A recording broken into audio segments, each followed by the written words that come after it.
I'm Brittany Lewis with Forbes Breaking News. Chicago Mayor Lori Lightfoot held a press conference with local leaders following a mass shooting in the suburb of Highland Park over the holiday weekend. The elected officials from Chicago, including Illinois Congresswoman Kelly, spoke about the recently passed bipartisan Safer Communities Act. The act is the most comprehensive gun control bill passed in Congress since the 1990s. That bill came together quickly after a mass shooting in a school in Uvalde, Texas, but a violent holiday weekend has continued the focus among lawmakers and the American public on addressing gun violence.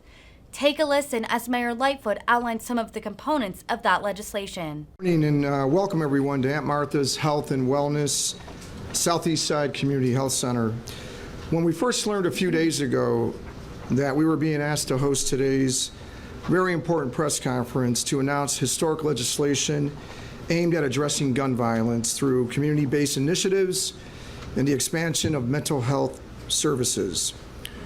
I have to say that we at Aunt Martha's were very excited and honored to host our elected leaders.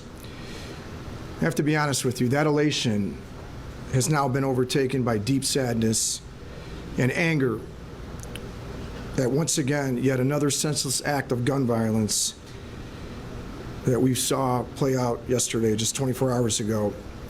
Aunt Martha's and other providers in the community know the impact of gun violence, unfortunately, all too well.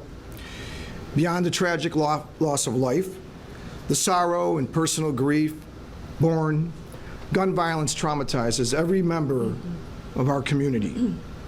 The trauma repeated on our streets and replayed on TV, it lingers, and make no mistake, it festers.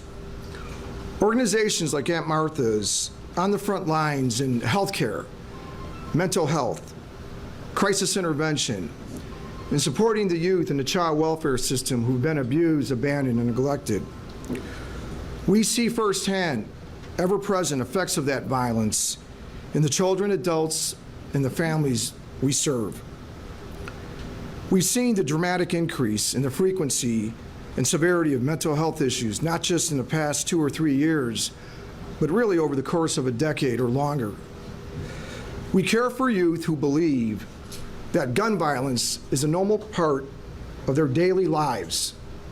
And we see the damage done when it is easier to access a gun than it is to get an appointment with someone who wants to and is capable of helping. The Safer Communities Act is an important step. We are still proud to welcome Congresswoman Kelly back to Aunt Martha's. She has been a strong advocate, a supporter, and a friend for over 3 decades. I'm also proud and honored to welcome for the first time to Aunt Martha's the City of Chicago's Mayor Lori Lightfoot. Mayor, it is a great honor to have you with us today at Aunt Martha's. Also want to recognize and introduce Alderman Sue Garza, who is very familiar with, I should say Alderwoman, my apologies, Alderwoman, who is very familiar with our good and innovative work throughout the state of Illinois, but especially in her ward and for her constituents, for who she has great passion for and a commitment to. And her commitment goes beyond the ward. I mean, just to be straight, she cares about all residents in the city of Chicago. I also want to welcome Chicago Police Superintendent David Brown, Father Michael Flager, and Miss Pamela Bosley, and of course, members of the press. First, I'd like to recognize Congresswoman Kelly for once again her leadership and support for the bipartisan Safer Communities Act. This is legislation that will not only help us protect our children and communities, but addresses, as a public health crisis, the overwhelming prevalence of gun violence in this country. This is why, after nearly 3 decades, Congress stepped forward and delivered a bill to address this pervasive issue. We applaud Representative Kelly and her colleagues for ensuring this legislation made prevention initiatives and access to mental health services a focus, including community-based anti-violence initiatives, better access to mental health services, and investments that will make it easier for schools to support children and keep them safe. It is a privilege for Aunt Martha's to welcome you on this day of significance. Thank you all for being part of the conversation about the impact of the Safer Communities Act especially given the urgency of what our current climate demands. At this time, I would like to introduce and turn it over to the 10th Ward Alderwoman Susan Garza. Thank you. Thank you, Raul. And thank you. Welcome, everyone. I'm really glad that you're here today. And thank you for all your work. Once again, as we gather here, gun violence has become the top headline. I would be remiss if I did not extend my condolences to the victims of the mass shooting in Highland Park. Unfortunately, here in the 10th Ward, gun violence is not a surprise occurrence. It has become a reality of life. Not only in the sense of criminal activity, but gun violence due to domestic violence and mental health crises has become a threat which has touched nearly every single person in this community. I speak to you not only as an alderwoman and a former school counselor, but as someone who has personally felt the loss at the hands of an individual who should have never had access to a firearm in the first place. What makes it even more complicated is that unlike any other place in Chicago, here in the 10th Ward, we are with 6 blocks walking distance of the border of Indiana. Right. And the difference is you can walk 6 blocks to the east. We have some of the most restrictive gun laws in place here in Chicago, but you can walk 6 blocks to the east and purchase a handgun, and it's easier than obtaining a driver's license. The 10th Ward is literally on the front lines of the struggle against putting firearms in the wrong hands. This is why I consider the passage of the bipartisan Safer Communities Act a step in the right direction towards halting the rampant spread of senseless gun violence, enhancing background checks, instituting red flag laws, providing harsher penalties for straw purchasers of firearms, and closing domestic violence loopholes. These are some of the most important measures we can take towards ensuring that guns are not within the reach of who would like to seek harm to others or themselves. And it would ensure that these protections do not stop at State Line Road or any state border. Across the board. These need to be across the board. This is a small step, but one that can save many, many, many lives. And for that, thank you so much. I would also now like to take the opportunity to introduce someone who has made halting of unauthorized gun possession her crusade in the city of Chicago, Mayor Lori Lightfoot. Thank you. Thank you, Alderman. You know, before I begin my formal remarks, I don't want this scene to go unnoticed. What you have here is the ecosystem of people fighting every single day to make our community safer, and particularly make sure that we are taking firearms out of the hands of people who would do harm. It's elected officials at every level, alderwoman, mayor, and congressperson. We've got, obviously, law enforcement is here, but as well as critical pieces from our community, the faith community. Someone who has experienced the horrible pain of firearms violence firsthand, and then community-based organizations. My takeaway, and I hope that you understand this, is in order for us to make meaningful progress, all of us have to be aligned. We may not agree on every issue, but we must be aligned on the notion that illegal firearms is an epidemic. It is every bit as deadly, if not more so, than a pandemic that we've been suffering through for the last 2 years, and it requires every single one of us to be working hard every single day to use the place that we're in, the platforms that we have, to say enough is enough and keep fighting that fight. And one of the most important pieces of this is to tell our children, you're not safer if you pick up a gun. It is a question of when, not if, a tragedy will happen. So it is an honor and pleasure for us to be here with all these folks who are so committed to community safety to announce the progress that's been made as a result of the bipartisan gun reform measure that passed Congress.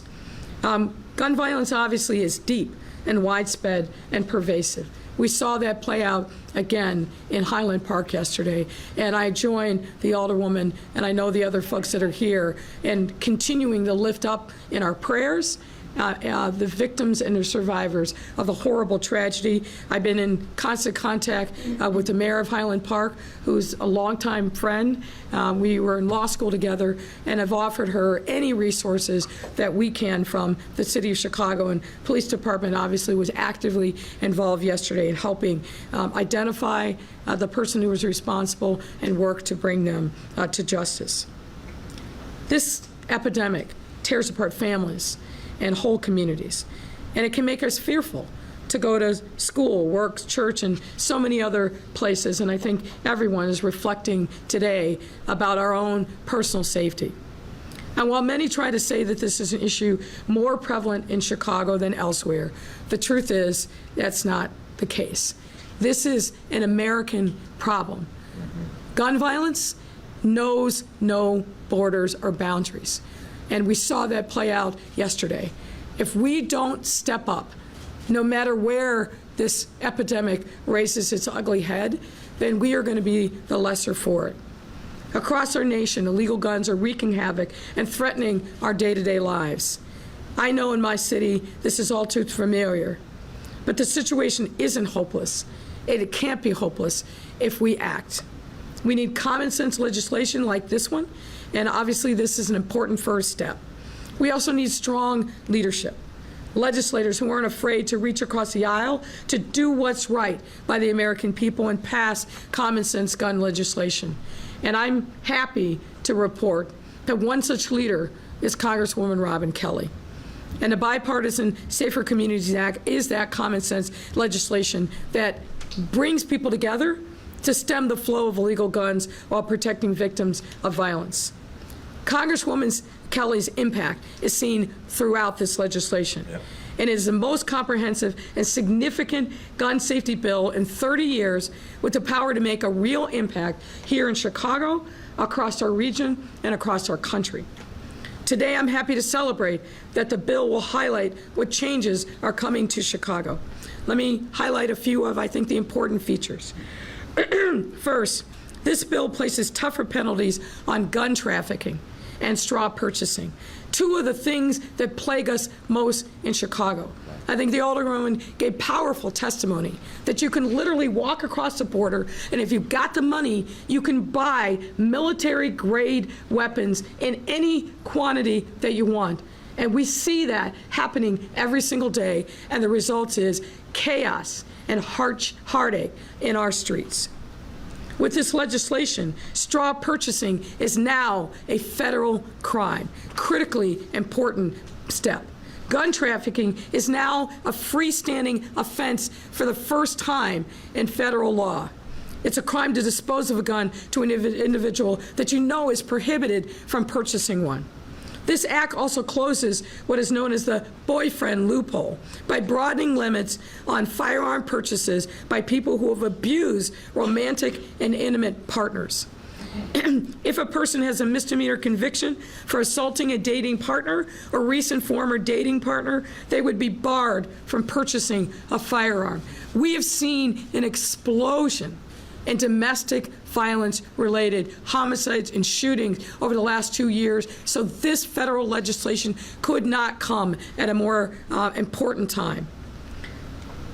It's very important, this is a very important piece of legislation, because we know that firearms contribute significantly to domestic violence in our city. This bill also calls for the Sentencing Commission to consider disparate impacts for victims of domestic violence who might be coerced into gun trafficking. That piece assures that the bill and its new penalties will be enforced with equity in mind, also very important. In addition to new and harsher penalties around the purchase and trafficking of firearms, this bill also provides funding for mental health treatment and safer schools. We know that the trauma that people are facing, not only in Chicago, but all across our country, has been exacerbated by the effects of the pandemic. That's why we have spent significant resources to make sure that mental health providers like Aunt Martha's have the resources they need to reach out to community members and provide them with a place that is safe and for them to get treatment. This is why our framework for mental health equity, we have increased the city's mental health budget 7-fold since 2019. I want to say that again. We have created a continuum of care across our city. We are serving far more people than ever before. We're on track to serve 50,000 residents with mental health services, and we've increased the amount of resources 7-fold since 2019. Aunt Martha's is a part of our Trauma-Informed Centers of Care network, through which they receive funding to deliver mental health services with a focus on substance use, trauma, and coordination with primary care. All in all, this bipartisan legislation is a significant step forward to keeping our communities safe. We owe Congresswoman Kelly a massive debt of gratitude and thanks because she's been relentless in pushing forward what needs to be done. She has been relentless in pushing forward what needs to be done, speaking to the needs of the community here, and we are grateful that we have such an incredibly hardworking legislator who understands why it's so important that this work must be done. And Congresswoman Kelly, so grateful to you and your team for making sure that you've never given up, despite the challenges, despite the hurdles, and the reward is in seeing your handprint all over this bipartisan legislation that will make a meaningful difference in the quality of life of people here in Illinois and across the nation. Let me just also say, some have criticized and said it's not enough. But after 30 years of futility, we'll take this step forward. And hopefully it opens up the door for more. Obviously, we want to make sure that our federal law enforcement is fully funded, ATF, Department of Justice, Homeland Security, all will play a critical role in breathing life into this legislation. But today, we're here to celebrate. It's despite the challenges that we face on a daily basis. We cannot give up hope. We cannot let despair be the prevailing sentiment. We've got to keep moving forward. So with that, it's my great honor to welcome my friend and colleague in this fight, Congresswoman Robin Kelly. Good morning, everyone, and thanks so much. And it's an honor to be here with those that we'll be speaking to today, and thank you for your very kind comments, Mayor. I know that you've been so excited about this bill because of the good it's going to do for the entire Chicagoland area, and I remember calling the mayor, because I often call her from D.C. to tell her the good, the bad, and the ugly. And I said, guess what? I think this bill is really going to pass. And the trafficking and straw purchasing piece was just so important. I remember you were very happy about that. And I didn't want to disappoint you. But as you've heard, just yesterday in Highland Park, we lost 6 people to gun violence, 24 more were injured, and countless traumatized. People were there just to enjoy their Independence Day weekend. Instead, a 22-year-old male tore their worlds apart with a gun. This is yet another example of why we need the Bipartisan Safer Communities Act and why we have to keep working. As you know, just about a week ago, we passed the Bipartisan Safer Communities Act, and it's difficult to articulate just how important the legislation is. Chicago and the south suburbs that I represent are no strangers to the trauma and fear caused by gun violence. I ran for Congress nearly 10 years ago on the promise of passing legislation to prevent gun violence. I never, ever thought it would take this long. So being in Washington to pass the vote, to pass this legislation was incredibly moving for me, and I want to start by thanking all of the advocates and community leaders who helped to make this happen. You truly were the wind beneath my wings and what kept me going, because believe me, it got weary sometimes. We were only able to accomplish all of this because of you. And while this legislation is long overdue, it's coming at a time of great need. Since 2020, we've seen a surge of gun violence, not only in Chicago, but across the country. Every year, it's becoming more and more deadly. The day before we passed this legislation, the Supreme Court issued a disastrous decision in the case of the New York State Rifle Association versus Braun. This decision will sharply limit the power of states to prevent gun violence by restricting concealed carry. As a result, guns will become more prevalent on the streets of New York and in so many other communities across the country. So we need legislation like the Bipartisan Safer Communities Act to protect the people of Chicagoland and save lives. One of the most provisions of this bill includes my work, as you've heard, to include gun trafficking. We hear it over and over again. We heard from the mayor's favorite governor, the governor of Texas, Governor Abbott. He tried to single out Chicago in the wake of the Uvalde shooting. And as you've heard, one of the reasons we have high rates of gun violence in Chicago, despite our strong laws, is because of gun trafficking. Right. Guns are brought in from our neighbors in Indiana, Wisconsin, and Kentucky, used to kill Chicagoans. And the alderwoman said 6 blocks away, there's parts of my district, you just have to walk across the street, and you're in Indiana. The Bipartisan Safer Communities Act will help stop the illegal flow of guns into our city by cracking down on gun trafficking and store purchasing. And I won't go over what the bill establishes because the mayor did a great job. But it also authorizes funding for an existing ATF anti-store purchasing campaign to educate federal firearm licensees and others in the firearm industry to combat store purchasing. More than 60% of the guns used in crimes in Chicago, and you might have a better figure, come from our state. So this is really going to help our streets. In New York, it's more than 84% of the crime guns. The second most important aspect of the bill for Chicagoland is going to be the community violence intervention. We can pass all the laws that we want, but if we don't invest in our young people, we don't invest in our neighborhoods, if we don't invest in our communities, those gun laws are not going to mean a whole lot. This new law includes a direct $250 million investment in community violence intervention funding and investments into many other programs to curb violence. I am the co-sponsor of the Break the Silence of Violence Act, which contains similar investments, and have repeatedly requested this funding of the Appropriations Committee. $250 million is not quite the amount we wanted, but it is a start. And this money will support groups across the country like the great ones we have in Chicago. It will allow them to scale up and to help more people. The Bipartisan Safer Communities Act will also expand investments in mental health and telehealth services. There are so many community organizations across Chicago that understand the need for increased access to mental health services. There are also so many important things this bill does that the mayor talked about. I know the law doesn't have everything we want, and we're going to keep working towards that, but this is a big step forward. It is our first real progress on gun violence prevention in more than 30 years. It is long overdue, and too many have died or been hurt or lost loved ones.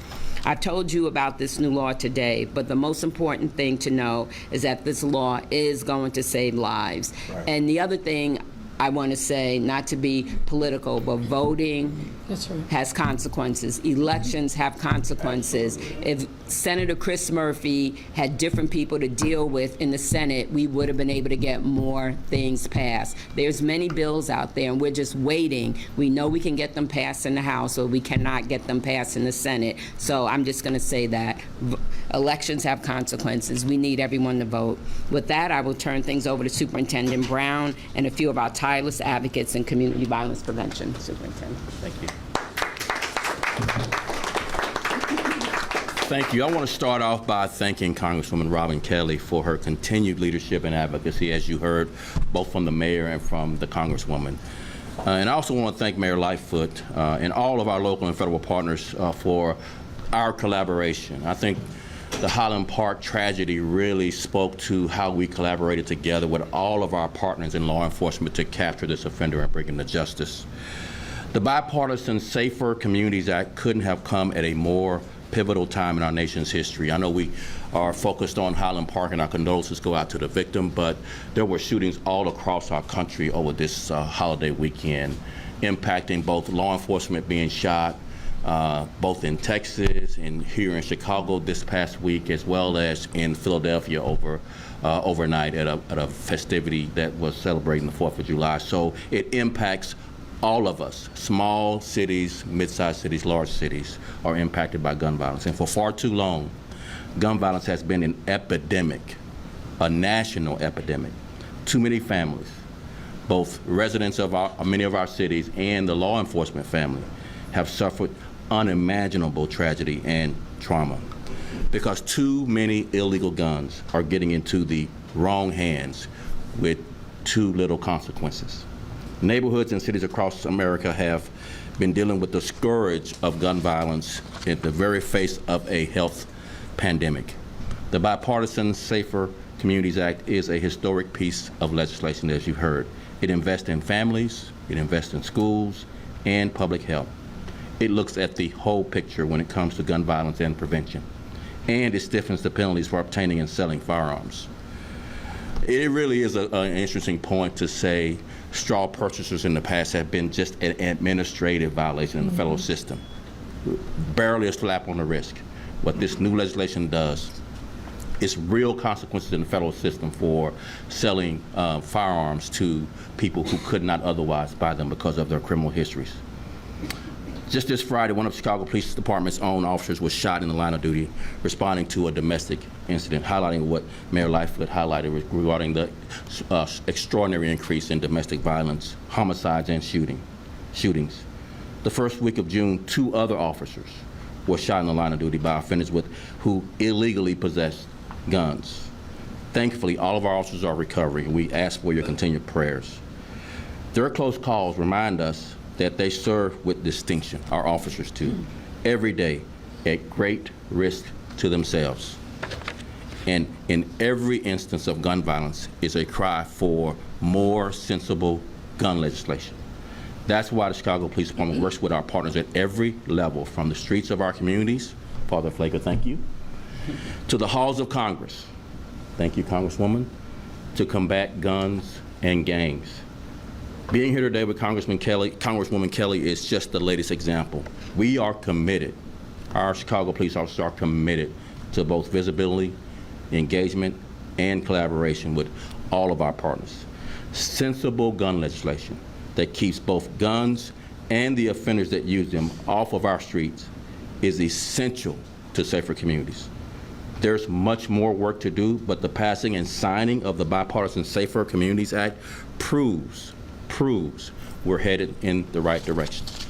And now I'll ask Father Flager to come up and make comments. Father? Thank you, sir. I'm grateful for the Senate passing this Safer Communities Act. I thank all those that are here, the Congresswoman, my friend, and Superintendent, the Alderperson, Mayor, of course, who's always been at Pam Bowser, Dr. Chico, all the rest that are here, for coming today to celebrate a step that's been taken. I especially want to point out, as the Mayor and others have done here, Congresswoman Kelly, who has been on this for years and years and pushing when nobody wanted to hear about it and nobody wanted to talk about it. When everybody else was calling for a moment of silence, Congresswoman Kelly was standing up and shouting for action and more than just thoughts and prayers. After you get finished praying, you got to get up and do something, or you keep praying for the same thing over and over again. The support of this act, the protection for victims of domestic violence, focus on gun tracing and trafficking and straw purchasing, the strong backing for stronger background checks for those under 21, the health services and school safety help. These are all going to make a difference. They're going to make a great impact in this country. We know that and we understand that. But we must also understand this is a beginning. This is not the end. This is not going to change the whole picture. It is the beginning. Until there is comprehensive, universal background checks across this country federally, we're not going to change things. Till we close the loopholes. and the gun shows, till we deal with states like Indiana and gun shops like Chuck's and all the others where guns are so still accessible to everybody, we're not going to change that. And then I know Congresswoman, you say you didn't want to be political, but I don't have no problem being political. To these self-righteous, fake righteous senators who are so strong about speaking about right to life, that you are so concerned about getting a child born and then the hell with them once they get born. You don't care that they're embroidered by poverty, racism, and gun violence in this country. So stop your phony self-righteous. Stop using religion as something that you care about and defend. Understand, where's your conscience? The doctors down in Texas said they'd use DNA to identify the children because their faces were blown up. A doctor in Highland Park said yesterday these bodies were literally blown up that were killed. Where's your right to life? Where's your conscience? Where are you saying we got to protect human life? Stop your phony self-righteousness. Understand that we have to keep pushing. This is a great beginning, and I thank you, Congresswoman, but this is one step forward. We have many more steps to take. And as the Congresswoman alluded to, midterm elections are coming up. Understand that you not only got to vote, but any senator that is not standing strong against banning all assault weapons and standing up for real common sense laws to continue, vote them out. Make this a single issue, if nothing else. If you are not standing up against guns in this country while babies are being shot and killed, you don't deserve to go to the Congress and say you represent anybody. Thank you. Hey. No, I'm sorry. Dr. Chico? Sorry, sir. Man, it's a privilege to be before you today. When I think about when I first got the invitation, we were excited to come here as a prequel to going to the White House on the 11th to celebrate the Safer Communities Act. But as we were preparing to go, something happened. We were reminded by what happened in Highland Park why there was a need for acts like this to take place.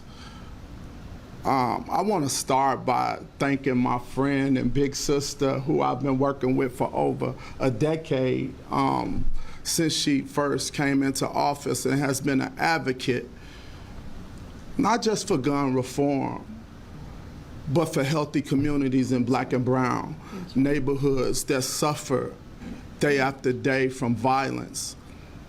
Also, I want to say something. Many times, people have been critical of our mayor, but our mayor has invested more in violence prevention efforts on the South and West Side than in the history of the city of Chicago, and that cannot go unnoticed. Thank you. As the executive director of Ready Chicago and also a subject matter expert for the White House, I would be remiss if I didn't thank also our governor, who has made a huge investment, but also Senator Durbin and also Senator Duckworth. But I think it's time for us to really, really look at ourselves and say, what can we as a collective do together and work together to stop gun violence? The act just creates an atmosphere to convene us and bring us together, but now we must act. That's right. I want to say thank you on behalf of some of our great partners in the city of Chicago, Activist, CB4P, Metropolitan Peace Academy, also CRED, NELN, INVC, people who day after day utilize a complementary, I want to say this real clear, CVI is a complementary strategy to policing, not a replacement. We work on the front end so that officers can focus on situations that breach the level of crime, not to replace what officers doing, but to get in there before an individual decides to act. And I thank everybody that's involved to make our community safe, Because what got lost in all the headlines is 71 people were shot in Chicago, 6 fatally. And that's an ongoing occurrence, and it has to stop. That's right. So I want to thank each and every one of you again for not only the passage of this act, but committing a life toward healing Black and brown communities and making it safe for us to live. Thank you. Thank you. And now we'll have Pam Bosley. Thank you. Thank you. Thank you for having me here today. That's my baby. So I stand here today with my emotions all over the place. It's like so many of us that stand in here. So I stand here today knowing that we celebrating a bipartisan gun bill, and we still have, like everybody else said, so we have a long ways to go. I stand here today in a city where over this holiday weekend, starting July 1st, we had 89 people shot and 14 dead. On yesterday, while people was trying to enjoy the parade, we had the Highland Park shooting that they had dozens of people shot and 6 innocent bodies murdered, and then they had bodies parts all over the place. Everybody already heard the news, how traumatic that was for all of us. I stand here today because my oldest son, Terrell, had just turned 18, was in his first year of college, and loved music, and one of his dreams was to travel around the world to be this famous gospel bass player. But unfortunately, on April 4, 2006, in front of a church, on the grounds of church, a place that should have been safe, my son Terrell's life was ended. This tragedy devastated me and my family because I never thought in a million years that I would be ever standing here talking about one of my sons in the past, because my husband and I did everything that we can do, that we knew how to do to protect them. This pain that I suffer with every single day, I have Adrian standing next to me, and I have some purpose over pain moms in the back. We deal with this pain every single day, but our goal is to fulfill God's purpose for our life.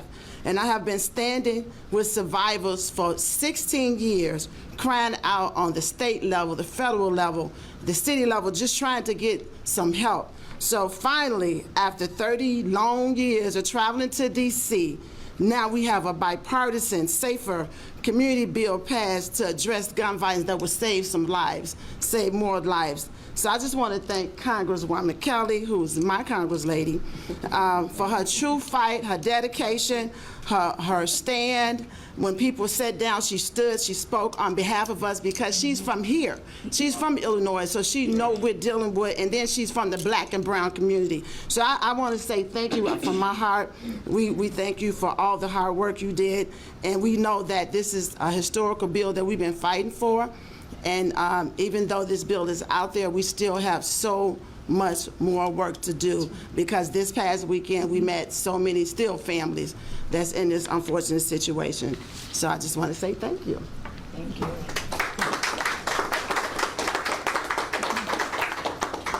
And now we're happy to take your questions. Thanks, Mayor. Tamani is flying solo today. The poll reporter. I hope people care about the things I care about. So in no particular order, Mayor and Superintendent, you might want to jump in here too. Over the weekend, objects were thrown at patrol vehicles, CPD patrol vehicles. It looks like police were attacked, taunted. How many arrests have been made in connection with that incident? So we've already put out the arrests that have been made. We're charging several people with aggravated battery to a police officer. We're identifying more through video analysis, as well as the cars that were involved. It was a car caravan that precipitated all the events over several days, over 3 days. And the second day was the day I think that you're talking about, where fireworks were launched at officers. Serious injuries occurred as a result of that activity, and we're taking extra steps from an investigative standpoint to identify any and all that were involved, to further charges on others that we'll soon identify through video. So will you be able to bring everyone to justice? Will you be able to identify the people so this doesn't happen again? So there's cell phone video for the most part, so it's a little bit more tedious to go through cell phone video other than pod video, but yes, we'll obviously constitutionally, we'll work with the state's attorney's office, but yes, there's several laws that would be applicable to the activity that happened beyond the charges we've already brought to those offenders that's been charged already. Mayor, obviously a holiday weekend, a greater emphasis placed on safety, so many people out doing things. How do you think the police department performed this weekend? Well, look, if you consider what we experienced a year ago, we're this weekend, actually, I believe, down in shootings. 40% down in homicides, double digits down in shootings. One is one too many. Right. So we have a high standard to take people of Chicago. One is one too many. Everyone said what the issue is. Too many guns in the wrong hands. Yeah. But I will add, and not enough consequences. Yeah. Look, the thing that worries me, and I'll harken back to the question you previously asked, is what feels like it's happening in this moment in our democracy is people are losing respect for the institutions of our democracy. Right. You've heard the superintendent talk over and over again about the number of officers in full uniform, in their squad cars, that are being shot at.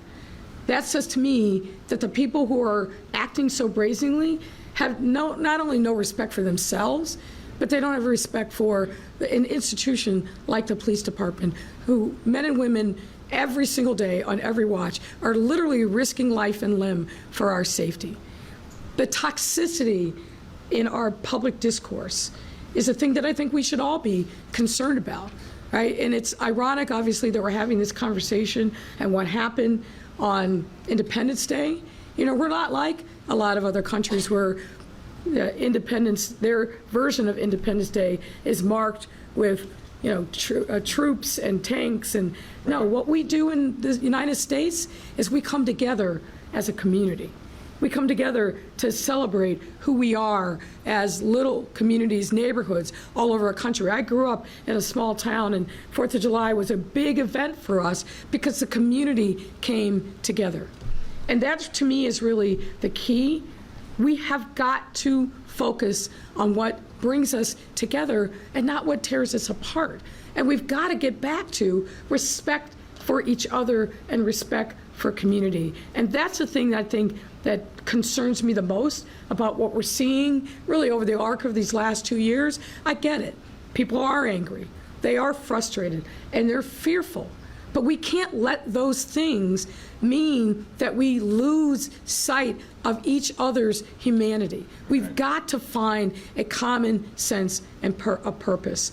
And I will also just pick up on some of the comments that were made earlier. I spoke at the Grant Park Music Festival the other night, and I was looking for comments from folks about the founding of our country, and there's an expression that really resonated with me.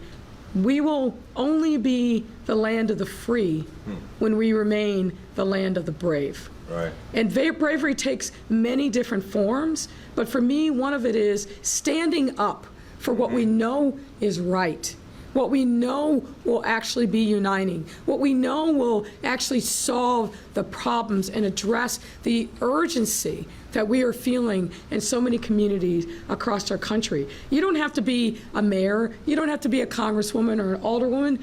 Every single person has a role to play in healing the wounds that are plaguing us in our country. And I just pray every single day that each of us will stand up and have that bravery of self and soul to do what is right in this moment, because we desperately need that kind of healing.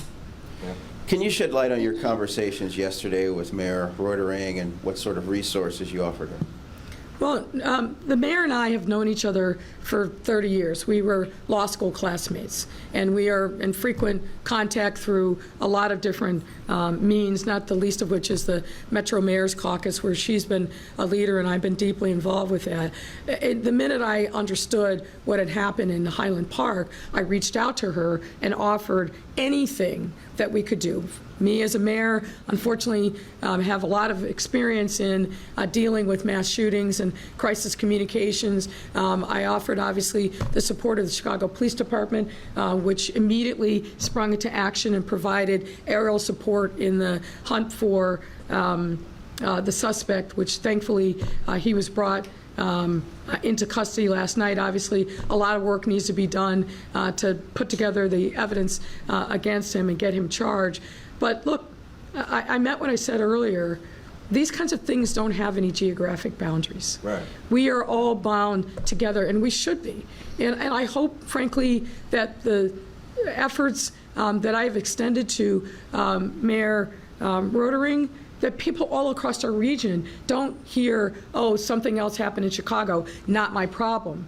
When this happens anywhere, whether it's here on the southeast side, whether it's in Austin, Inglewood, whether it's in Highland Park or Uvalde or Buffalo or Philadelphia last night, we all have to feel this as Americans. If we don't, and we turn a blind eye and get numb to the consequences of what is destroying the fabric of our communities, then we are lost as a country.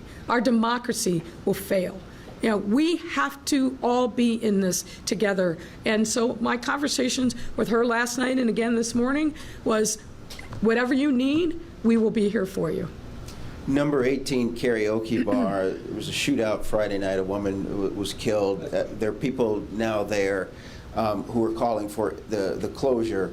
Do you have a position on that? Should that bar close? The investigation is still ongoing, and I don't want to get ahead of that. But immediately after we heard about what had happened, obviously the police department has been deeply involved in doing the work. We need the cooperation of the people who were injured. We need the cooperation of the witnesses, and of course, I immediately directed our Department of Buildings and our Department of BACP, Business Affairs and Consumer Protection, to work in concert with the police department to make sure we understood what happened there and what supports we need to do. And of course, if there's the evidence suggested, we won't hesitate to address any building violations that we've seen. We do that as a matter of routine all over the city, and we're deeply involved in monitoring the situation there. One last question for you, Mayor, and I know Congresswoman Kelly won't deny me one question as well.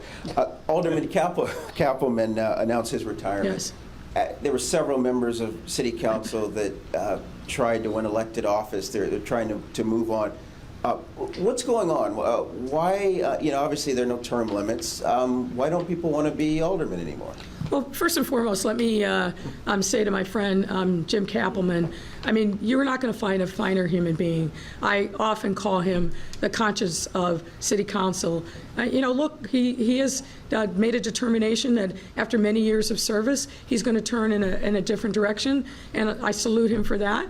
And he's going to serve out his term and will continue to be a strong advocate for his community. I just met with him recently to talk about some issues and challenges, and we're going to work together on a number of things to help support his community and his ward.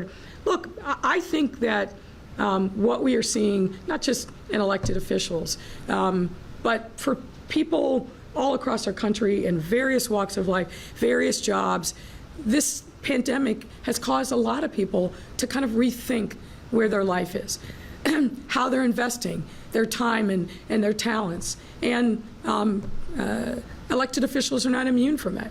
I've seen a lot of my colleagues across the country, other mayors who said, you know what, I've been on the front lines, I've given the full measure of everything that I have, and it's time for me to move in a different direction. This is a moment where I think people are really thinking about, how do I want to spend my time? People are realizing through this pandemic how precious life is, and really rethinking what they want to do, how they want to spend their time, getting closer to their family and their community. So it's not a surprise that this is kind of coming after what we've been through over the course of the last year. I think we'll see some others that may also say, you know what, I've done my time in my service, it's time for me to move in a different direction. But Kappelman is such a fine, fine human being. He's been through a lot. You know his history. He studied to be a Franciscan monk.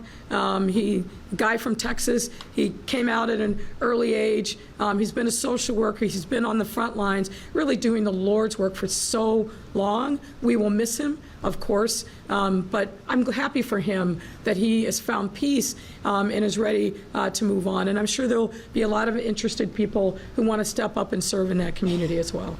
Congresswoman, Based on what we know about the person of interest, soon to be suspect yesterday, legally purchased gun, apparently, of age to purchase the weapon, had a social media footprint that was interesting, but maybe would not have triggered something and caused people to take action.